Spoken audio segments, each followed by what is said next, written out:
In its annual civil rights report, CAIR Michigan is calling attention to a rise in anti-Muslim sentiment since the war in Gaza escalated.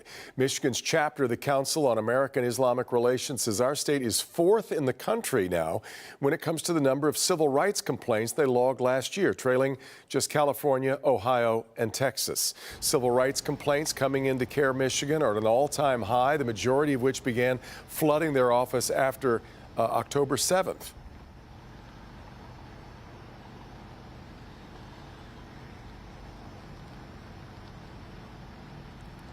Pamela, I'm sorry. And Pamela, that is right. We did have the opportunity. Sure. We did have the opportunity here to speak with CAIR Michigan today. Here's a little bit more of what they had to say.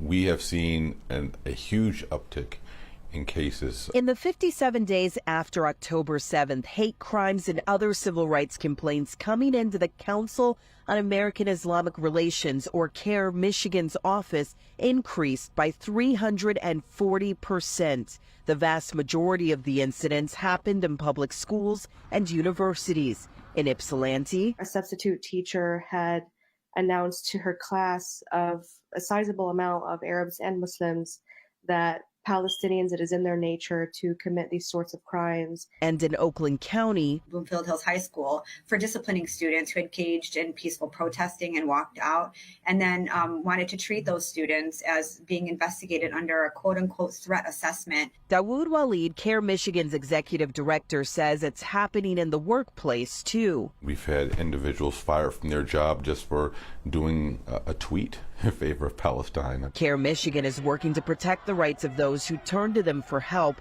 and has even expanded its work to educate community members about their First Amendment rights. But for things to change for the better, Walid says the conversations we're having have to change first.